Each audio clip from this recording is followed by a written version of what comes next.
I think one of the amazing things about the release for Metroid Prime Remastered is that it's done a great job of reminding people and showing new people to the franchise just how good a Metroid Prime game can be.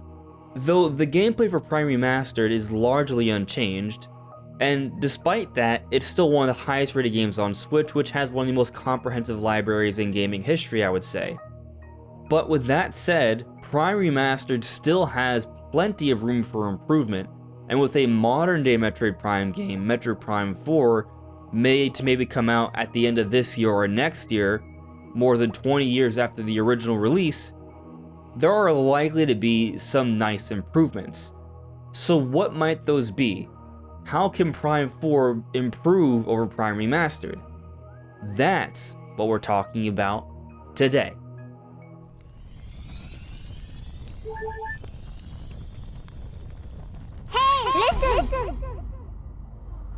Welcome everyone, this is Andre's Restart, and today we're talking about how Metroid Prime 4 will improve over Prime Remastered.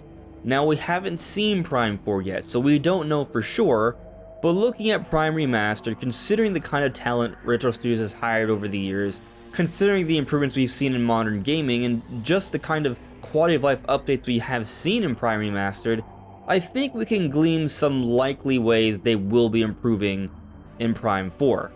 Now before we get into these improvements, I first want to bring up that we have this goal to hit 25,000 subscribers by the time Tears of the Kingdom releases on May 12th. I realize we have a long way to go, but if you enjoy my content and you subscribe and hit that notification bell, we might make it. With that all out of the way though, let's talk about these improvements. So perhaps one of the most easy predictable improvements is in the visual department. From what we've heard, Retro Studios has been working on their initial Metroid Prime engine all this time, continually iterating upon it, updating it, modernizing it. It's referred to as the Root engine apparently, and from what we've seen of Prime Remastered, it's pretty impressive on Nintendo Switch.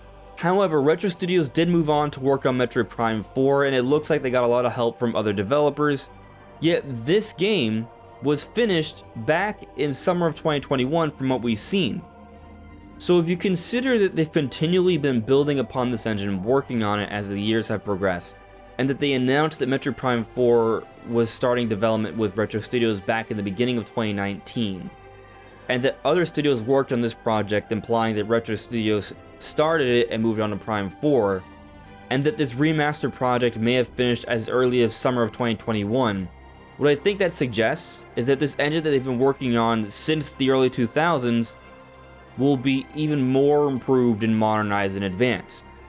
So as amazing as Prime Remastered looks and runs, I expect that Prime 4 will look and run even better, especially if they're developing Prime 4 with the Switch specs in mind 100%. It's not like they have to recreate the world of Metroid Prime 1, it's entirely built for Switch. Now, there's a lot of conversation about there being a Switch 2 version, and I definitely think that's probably going to happen. But regardless, even if it is just for Switch, it's going to look and run better. But one of the really nice improvements we saw in Prime Remastered was that when you first enter Tallon 4 and you step out of your ship and you're in the rain, you can move your arm cannon around, and the direction that the rain drips down your arm cannon changes depending on where you're looking. It shows a certain level of detail and interactivity we don't see from many games, and there are some other elements like this in Prime Remastered, but I think there's a lot more room for improvement here. During my debate with Nintendo Prime about Prime Remastered being one of the most impressive games on Switch, a great point that I think he brought up was that when you look at games like, say for example, Breath of the Wild, the way you can interact with the environment, how organic and alive it feels, is something that can't be said for a lot of games, especially older games. And while Prime Remastered does do a great job to make the world feel alive for its time, there's definitely ways that they can make the world feel even more alive, more interactive with a modern game. Something as simple as being able to interact with the fauna more, like, for example, there are some plants and leaves and stuff that we can shoot at in Prime Remastered, but they don't react in any realistic way, they're kind of static.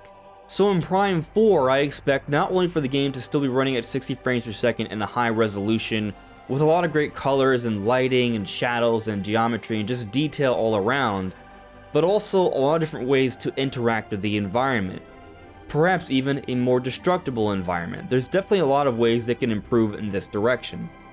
And since we're talking about the world that we're exploring here, I also expect that while there may still be some hallways and corridors as we've seen in different Metroid games, I think they will give us some larger rooms or larger areas that are a bit more expansive.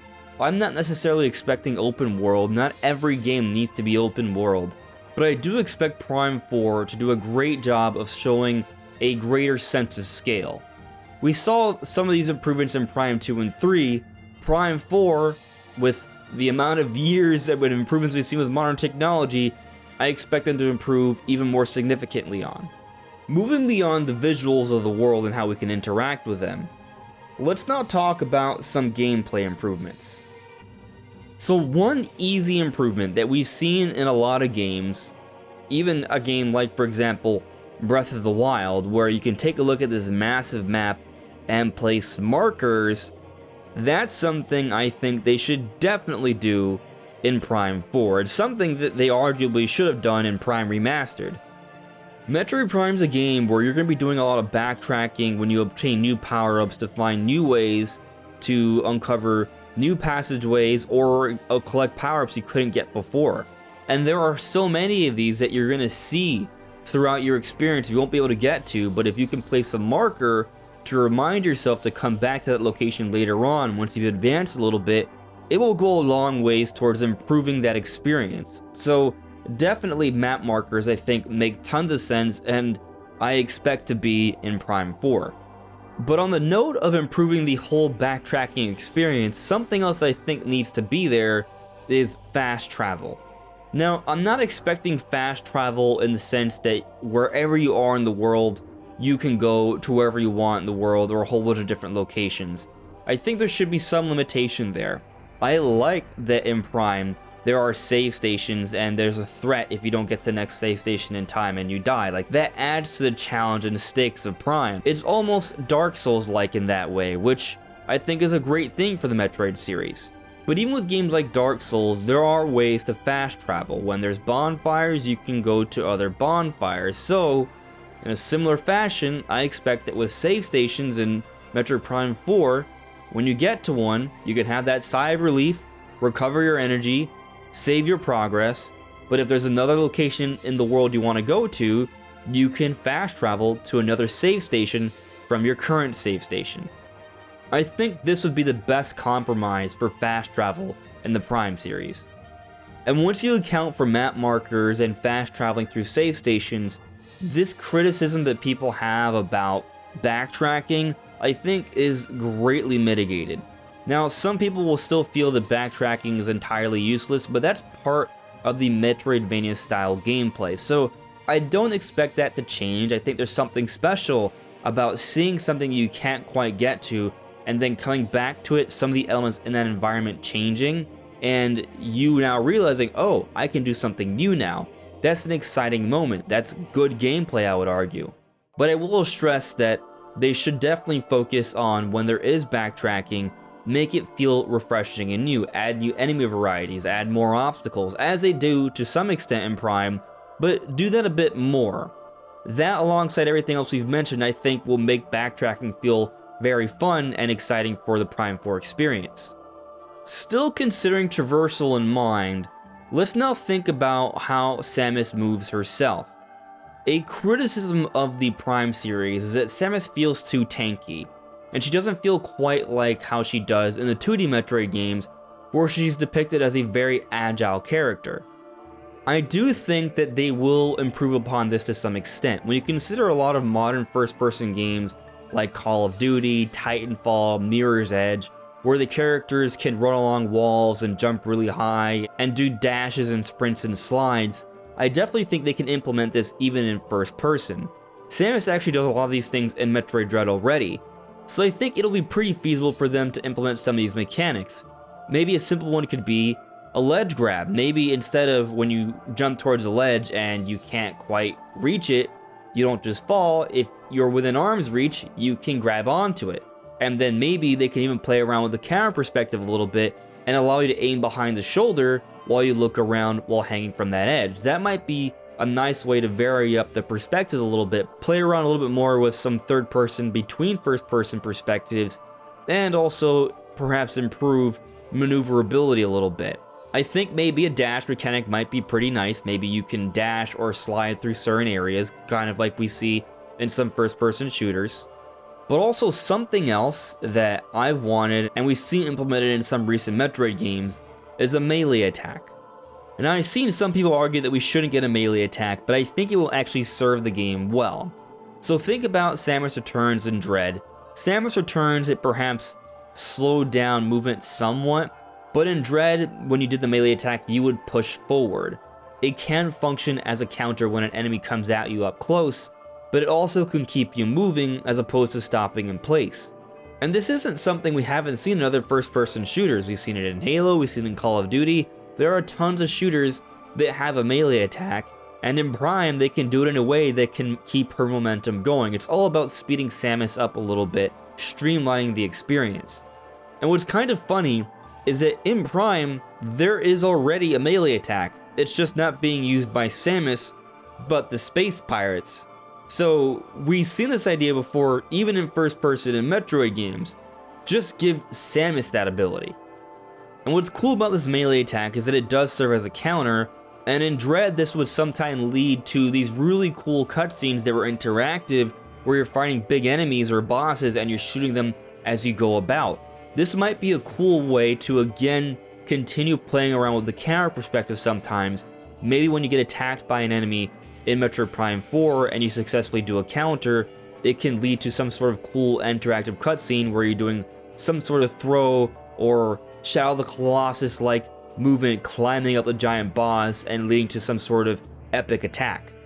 I think this will facilitate not only the gameplay in terms of streamlining the movement, but also just the overall cinematic feel, which I think is another direction I think they're going to be improving upon in Prime 4. So we've already seen this idea of them improving upon the storytelling and the cinematics in the Prime games. Both Prime 2 and 3 try to go even bigger with the cinematics, especially 3.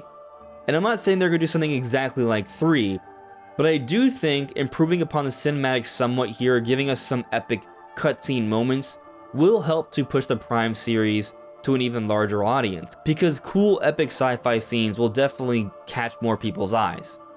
And I want to point to Dread, because I feel that Dread has a pretty good balance of these epic cutscenes. And keep in mind, this is a 2D Metroid game, lower budget, smaller scale project compared to Prime 4, and it still does an amazing job of this. There's some really great voice acting. There were moments where I had goosebumps. It's a very well done story. Having moments like this in Metroid Prime 4 I think will be effective, and considering that I think Prime 4 will probably be a longer game, there's a little bit more opportunity to have a few more cutscenes like this. Not hours upon hours, but every handful of hours seeing something major like this, I think will go a long ways towards improving that experience. And to close things out, one other area of improvement that I see in Prime 4 is streamlining the scan visor. The scan visor is kind of a love it or hate it feature in the Prime series. It's a really cool, unique feature because you can look around the environment and read a lot of detail and learn about the world and get a lot of that environmental storytelling.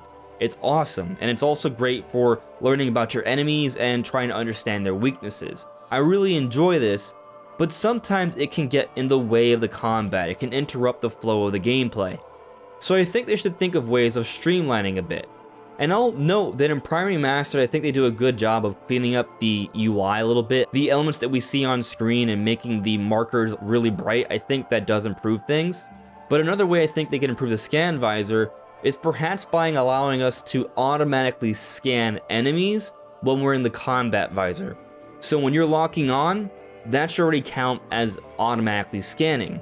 And perhaps you can set it up in a way where if you want to pause the game and read its description, you can. Or perhaps it can give us an option where there can be an AI that narrates the description and the weaknesses of the enemy. And again, it would be optional. If you don't want to hear the narration, you don't have to. If you don't want to read it, you don't have to, but you can do both, either or.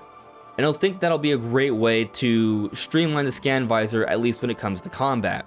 Now when it comes to scanning the environment and just reading about fauna and just different environments and looking for cracks and walls and getting clues on how to progress, I would like it to stay. I think reading like some of those lore entries and learning more about the world and the history is really cool, but perhaps they can balance it out a little bit. I think it is a little awkward to go through a room in a space pirate lab and find 12 different data entries, most of which are not really super relevant to the story or just kind of flavor text that don't do much more than what we already saw with 7 of the other entries in the previous room. So I think bouncing out a little bit would go a long ways towards improving the scan visor experience. I do not think it should go away, simply streamline it a bit, and I think that'll make it something that is a little bit more palatable to a far larger audience without ruining just how amazing it is. But that's it. That's how I think Prime 4 could be improving upon Prime Remastered. What do you guys think? Are there any other ideas? Do you have any disagreements? Do you see it a different way? Let me know in the comments below. This is Andre's Restart. Thank you so much for listening and watching, and I'll see you all really soon. Take care. Bye.